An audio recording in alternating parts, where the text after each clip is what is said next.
Sony's State of Play happened yesterday, and we give you a lowdown of all the announcements and when you can expect more Final Fantasy Remake goodness. Plus, the CEO of 100 Thieves, Nadeshot, is about to get a vulgar tattoo, all because he lost a Twitter bet to another streamer. And Pokemon announces 2 remakes and an open world Pokemon game.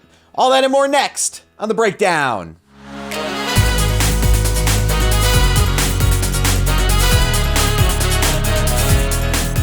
Sony's State of Play underwhelms.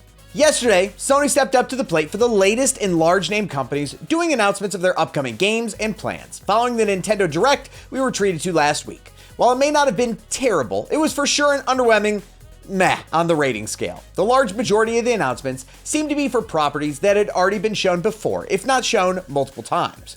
This broadcast seemed focused on just PS4 and PS5 titles that are coming within the next year, and had a smattering of both indie and AAA games. Spanning roughly 30 minutes, the State of Play was anchored by the largest announcement of more Final Fantasy VII Remake content with the announcement of a spin-off called Final Fantasy VII Remake Intergrade. Set to launch on April 10th, this is the re-release of the PS4 Remake version, with improved graphics for the PS5 and an entirely new episode centered around the character Yuffie Kisaragi. We also got to see Knockout City, after seeing it shown off last week in the Nintendo Direct announcements. Crash Bandicoot 4 is receiving a PS5 upgrade with various graphical overhauls. Kena, Bridge of Spirits, Oddworld, Soulstorm, and Deathloop all showed up for another time, with nothing super different announced about them in this presentation, but they still look pretty cool. There was a single new game announcement in this event, which was called Sifu, a beat-em-up title coming from Slow Clap Games, the game studio that is responsible for Absolver. A stylish indie game, it looks to focus mainly on hand-to-hand combat, and looks like it has a pretty stylistic take on the combat it's trying to highlight. If you're wanting to watch the entire presentation yourself, you can head over to our website and check it out today. Just go to our all-new looking website at checkpointxp.com. Nadeshot loses bet, has to get embarrassing tattoo. 100 Thieves CEO Nadeshot is on the losing end of a bet he made with a popular streamer named Froste, after betting that he would get a tattoo if a certain tweet of his was retweeted 100,000 times. Froste took that bet and won in just over 90 minutes, saddling Nadeshot with one of the more ridiculous gaming tattoos in recent memory. Plenty of people have seen them on Twitter, the retweet challenges that encourage people to repost a message a certain number of times, usually for free merch, giveaways, or other crazy stunts. This one, however, was unique in just how quickly Nadeshot lost. Froste tweeted Nadeshot about the newest forearm tattoo Nade had just gotten, and asked him, quote, "How many retweets on a tweet for you to get 'Sex is temporary, gaming is forever' tatted on you?" Nade responded he only needed 100K, and it was off to the races. Nadeshot ended up losing in just under 90 minutes, and his reaction was totally chill and normal, you know? It's already at 10K? No. It's already at 10K? You're lying.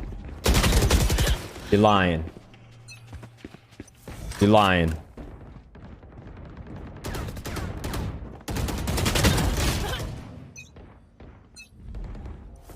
You're lying. It ain't at 10K already. You're lying. Oh, we're at 99,000!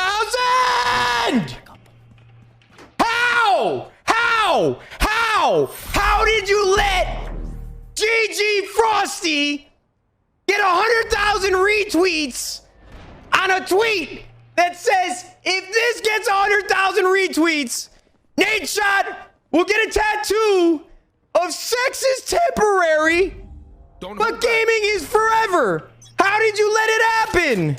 As of yet, he hasn't said when people can expect the tattoo, if he even follows through. But the one thing you can for sure know is that it may be quite a while until we see Nadeshot make another Twitter bet, lest he end up covered in meme tattoos. Pokemon event announces Legends, Arceus, and Diamond Pearl remakes. Live streamed earlier today on Friday, the Pokemon Company finally lets fans in on what they had planned coming up for this year for the 25th anniversary of the franchise. While we don't know everything that is going to be happening this year or next, we do now know that we can expect an open world game that looks strikingly similar to Breath of the Wild. This one called Pokemon Legends Arceus, and it looks like it'll be a huge evolution of the long-running RPG style that the franchise is known for. It's being called a pre-make by the developers, and that they are saying it's going to offer a, quote, "new challenge and a new frontier for the Pokemon world," which sounds like a pretty big change from the tried and true formula that Pokemon has stuck to forever, even in the detriment of the games, according to hardcore fans.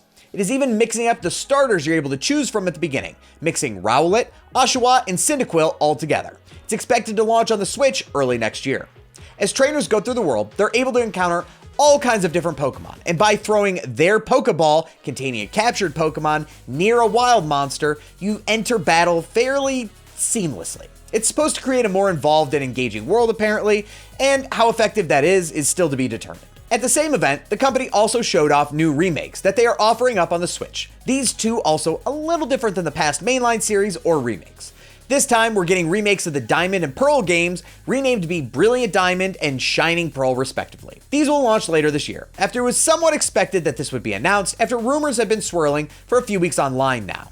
Diamond and Pearl launched in 2006 for the Nintendo DS. The game introduced the Sinnoh region, home to Pokemon such as Bidoof, Luxio, Drifloon, and Arceus. The remakes both seem to be faithful remakes of the originals, and fans have been calling for these for quite a while, since this year is also the 15th anniversary of the original's release. We'll bring you more news as it comes out on the Pokemon 25th anniversary throughout the year, so stay up to date with it by subscribing to our channel and make sure to click the bell icon. That's it for the news today. Thanks so much for hanging out with us. We're always posting brand new content right here on our YouTube channel. But did you know that Checkpoint XP is the only syndicated radio show in over 70 cities across the US and Canada that talks exclusively esports and video games? If you go to our website at checkpointxp.com, you can see where we're airing and if we're in a city near you. And while you're there, check out the podcast feed for the breakdown and take the esports and video game news on the go. My name's Weirdbeard, and Pokemon Snap was for sure the highlight of my entire Friday.